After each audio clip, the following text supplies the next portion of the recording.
Você já se perguntou se os apóstolos eram pré ou pós-tribulacionistas? O que será que eles acreditavam? E hoje nós vamos falar justamente sobre isso, sobre a grande tribulação. E se você quer saber a resposta dessa pergunta, se eles eram pré ou pós, já vou deixar um card aqui em cima falando justamente sobre esse tema. Mas hoje nós vamos mergulhar de maneira profunda nas diferentes perspectivas escatológicas sobre a grande tribulação, começando justamente com o pré-milenismo histórico e passando por outras perspectivas fascinantes. Então fique com a gente. Se você ainda não é inscrito, já se inscreve aqui no canal e ative aquele sininho. E não esqueça de curtir e comentar deixando a sua opinião. E vamos nessa!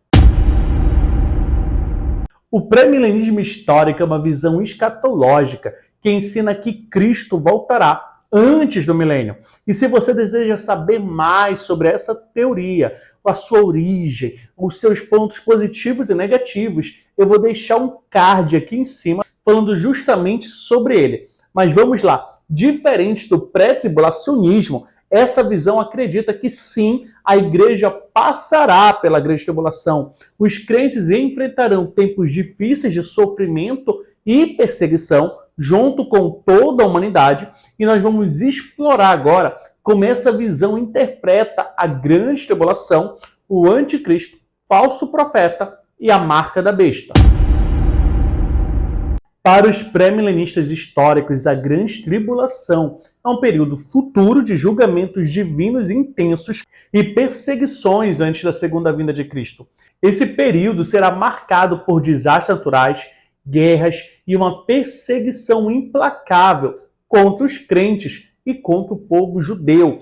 Mas ao mesmo tempo em que nós seremos perseguidos, estaremos também experimentando o maior avivamento da história da igreja, fazendo com que durante esse período o evangelho seja pregado em todo o mundo, mesmo sofrendo perseguições e ameaças de morte, mais uma vez como a igreja primitiva de Atos. Durante esse tempo, nós seremos chamados a perseverar na fé e a testemunhar de Cristo, e tudo culminando com o retorno glorioso de Jesus, interrompendo os julgamentos e estabelecendo o seu reino milenar. No pré-milenismo histórico, o anticristo é visto como um líder mundial futuro, possuído ou inspirado por Satanás. Ele estabelecerá um governo totalitário mundial, exigindo autoridade e lealdade, e será o principal perseguidor dos santos e da nação de Israel. E ele terá grande poder político, econômico e religioso. E se você deseja descobrir mais sobre essa figura sombria, comente aqui nos comentários. O falso profeta ele será um aliado do anticristo, será um líder religioso que promoverá a adoração ao anticristo, realizando sinais e prodígios para enganar a humanidade. Ele será fundamental na implementação do sistema do anticristo, convencendo as pessoas a aceitarem a marca da besta. A marca da besta, conforme descrito em Apocalipse, no capítulo 3, do versículo 16 ao 18, será um sinal literal, de acordo com essa perspectiva, imposta pelo anticristo e pelo falso profeta. Sem essa marca, ninguém poderá comprar ou vender, representando a lealdade ao anticristo. Essa marca será um teste final de fé para os cristãos. Aqueles que recusarem receber essa marca enfrentarão perseguições severas, mas é vital que não aceitem a marca, pois isso significa rejeitar a Deus. Agora vamos falar sobre o amilenismo, que vê o milênio como um período simbólico, representando a era atual da igreja, onde não haverá um reino milenar literal na Terra. Mas vamos entender como os amilenistas interpretam a grande tribulação e os seus elementos. E se você deseja saber mais sobre essa visão, estou deixando um card aqui em cima explicando justamente sobre o amilenismo. A grande tribulação é um período contínuo de sofrimento e perseguição que ocorre ao longo da era da igreja, desde a ascensão de Cristo até o seu retorno. Ou seja, eles não creem num 7 anos futuro onde acontecerá a grande tribulação, mas como uma realidade presente e contínua. No amilenismo, o anticristo é visto como uma figura simbólica, representando todas as forças e líderes que se opõem a Cristo e a sua igreja ao longo da história. Em vez de identificar o anticristo como uma única pessoa futura, os amilenistas acreditam que há muitos anticristos que se manifestam em diferentes épocas e contexto. Essa visão considera que o espírito do anticristo está sempre presente no mundo, atuando contra os propósitos de Deus. De maneira similar ao anticristo, o falso profeta é visto também de maneira simbólica. Ele representa todos os falsos mestres e líderes religiosos que promovem doutrinas enganosas e desviam as pessoas da verdade do Evangelho. No amilenismo, a marca da besta é um símbolo de lealdade ao sistema mundano que se opõe a Deus. Não é um sinal literal, mas representa aqueles que rejeitam Cristo e seguem o mundo. Eles acreditam que os cristãos verdadeiros têm o selo de Deus, que os distingue daqueles que seguem a besta. A marca pode ser vista como uma alusão a práticas, identificações culturais e até mesmo ideologias que indicam uma rejeição a Deus. E se você está curtindo esse vídeo, já deixa aqui a sua curtida também. O preterismo parcial ele vai ver muitos eventos proféticos do Novo Testamento como já cumpridos no primeiro século, especialmente com a destruição de Jerusalém em 70 d.C. No entanto, ao contrário da heresia do preterismo total, que vê todos os eventos proféticos já cumpridos, o preterismo parcial mantém a crença em eventos futuros, como a segunda vinda de Cristo e o julgamento final.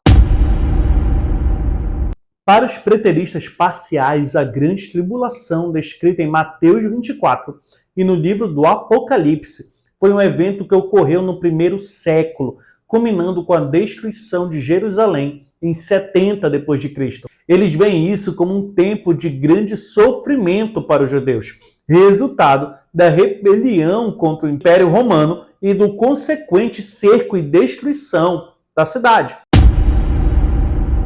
No preterismo parcial, o anticristo não é visto como uma figura futura e nem uma figura presente, mas sim como uma pessoa ou pessoas que vieram no primeiro século. Algumas interpretações apontam para figuras históricas como Nero, o imperador romano, que perseguiu os cristãos e é visto como uma personificação do anticristo. Outros podem ver o anticristo como representando a linha de imperadores romanos que oprimiam os cristãos.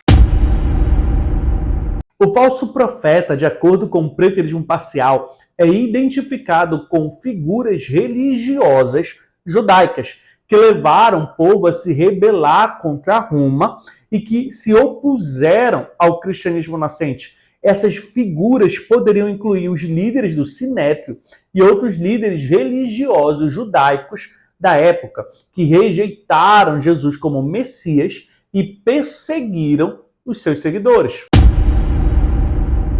A marca da besta mencionada em Apocalipse, capítulo 13, do versículo 16 ao 18, é interpretada pelos preteristas parciais como algo simbólico ou literal relacionado ao primeiro século. Uma das interpretações comuns é que a marca representa a lealdade ao Império Romano. Alguns argumentam que a marca poderia ser uma referência ao uso de moedas romanas que carregavam a imagem do imperador, considerado divino. Outros sugerem que a marca poderia ter sido um sinal literal de lealdade, como um documento ou um símbolo exigido pelo governo romano. E se você quer saber mais sobre o preterismo, estou deixando um card aqui em cima para você, onde você vai ser direcionado para o nosso vídeo falando justamente sobre o preterismo.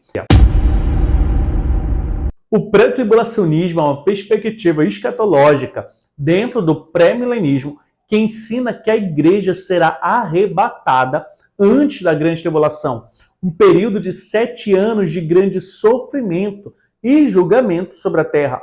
Após o arrebatamento, ocorrerão eventos dramáticos descritos no livro de Apocalipse, incluindo a manifestação do anticristo, falso profeta e a marca da besta. E se você quer saber como o pré-tribulacionismo surgiu, deixarei um card aqui em cima para você. Os pré-tribulacionistas acreditam que a grande tribulação é um período de 7 anos de julgamento divino sobre a terra, dividido em 2 metades de 3 anos e meio cada. Este período começa após o arrebatamento da igreja, quando todos os verdadeiros cristãos são levados para o céu. A primeira metade da tribulação é marcada por crescentes calamidades e desastres, enquanto a segunda metade, conhecida como a grande tribulação, é caracterizada por uma intensificação dos julgamentos divinos e do sofrimento global, assim também como a perseguição à nação de Israel. O anticristo, segundo o pré-tribulacionismo, é uma figura futura que surgirá após o arrebatamento da igreja. Ele será um líder carismático e poderoso que inicialmente trará paz e estabilidade ao mundo, inclusive firmando um pacto de paz com Israel. No entanto, na metade do período de 7 anos, ele romperá esse pacto, se declarará Deus e exigirá adoração. Ele será possuído ou inspirado por Satanás e terá poder para realizar sinais e maravilhas enganosas para enganar a humanidade. O falso profeta, de acordo com os pré-tribulacionistas, é um aliado do anticristo que emergirá durante a grande tribulação. Ele será um líder religioso que promoverá a adoração ao anticristo, realizando milagres e sinais para convencer as pessoas a seguir o anticristo. O falso profeta terá um papel crucial em estabelecer um sistema religioso mundial que apoiará o governo do anticristo. A marca da besta é vista como um sinal literal que será imposta pelo anticristo e pelo falso profeta durante a grande tribulação, conforme descrito em Apocalipse. Essa marca será necessária para comprar ou vender e será colocada na mão direita ou na testa das pessoas. A marca é identificada com o número 666 e representa a lealdade ao anticristo. Aqueles que recusarem a marca serão perseguidos e muitos enfrentarão o martírio. Vale lembrar que se você é um pré-tribulacionista, você não precisa se preocupar nem com o anticristo e nem com o falso profeta e muito menos com a marca da besta, porque esses elementos só aparecerão de acordo com essa visão após o arrebatamento. E aí, curtiu a nossa jornada pelo mundo das diferentes visões escatológicas sobre a grande tribulação? Eu espero que tenha ajudado você a entender melhor essas perspectivas fascinantes. E claro, se você ainda não se inscreveu, faça isso agora. E se você já é inscrito, então curte esse vídeo e comente o que você achou. Qual dessas teorias fazem mais sentido para você? E compartilhe com seus amigos. E até a próxima!